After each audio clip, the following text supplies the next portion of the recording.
What is left to say to a person or group of people who are willing to exact harm on other people sheerly because they feel they have the right to, whether through the false ideology of white supremacy, delusions of grandeur, cognitive bias, religious or political ideologies that would in turn harm them, all the way up to their own destruction and demise?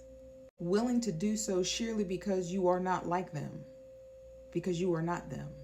What is left to say to a person or a group of people who are willing to install agents of chaos and destruction, all the way up to the loss of the very planet that you live on, that they live on, that provides them the resources to not only survive, but thrive? What is left to say to a person or a group of people who, knowing that they've done all of that, would be willing to backpedal and say, I'm sorry. I know that I did and continue to do things actively that will lead to everything's demise. That I may be willing or actually say something correct or something that resonates with you, likened to a broken clock because, those are right twice a day.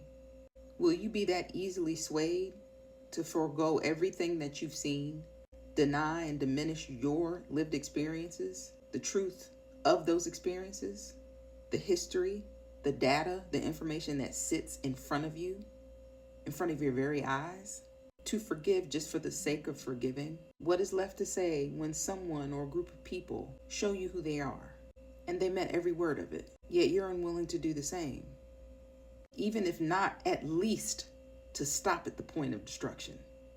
You're willing to die for what they believe, but not for what you believe? Then no, you're not mad enough.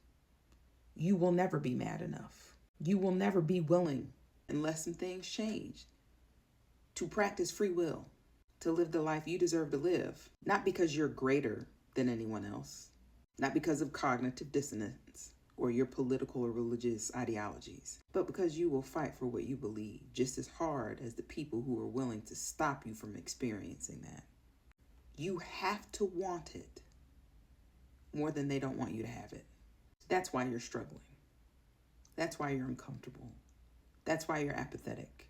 That's why you're confused. Because you're holding on to the promise of something that you cannot get unless you're willing to put the work in. Again, you have to want it more than they don't want you to have it.